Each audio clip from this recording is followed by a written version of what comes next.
At yun na nga guys, wala pa nga tayong tulog guys. Alas 2 na ng madaling araw ngayon guys. No?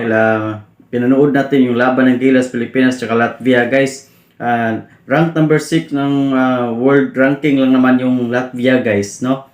Tsaka napakasulit ng ano guys. Kasi ang ganda ng laban. Tinabakan pa naman natin ng 26 points yung yung Latvia. Ganda talaga ng laro guys.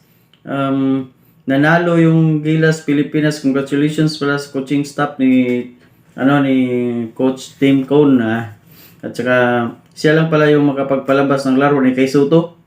Kalahin mo yun? Rank number 6 yung tinalo natin.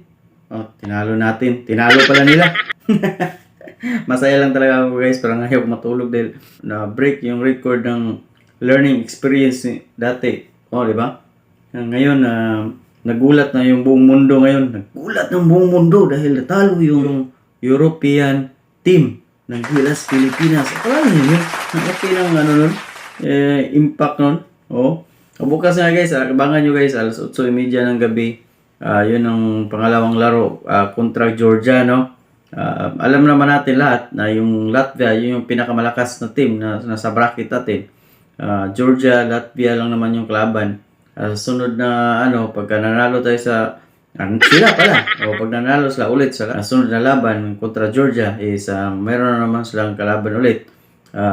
Hindi pa alam ng team kung sa next para sa Olympic qualifiers 2024 Paris guys. Abangan natin yan kasi bago na yung sistema ngayon, bagong players at saka walang star player. Lahat sila nag-aambag-ambagan. Ang saya guys. Akalain nyo guys, ulitin ko guys, number 6 world ranking ang Latvia guys. Tinalo lang ng Pilipinas. 89 guys. Nako.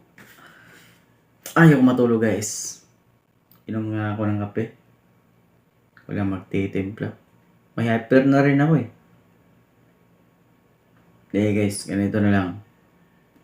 Abangan nyo na lang guys yung sunod na laro. Exciting to guys.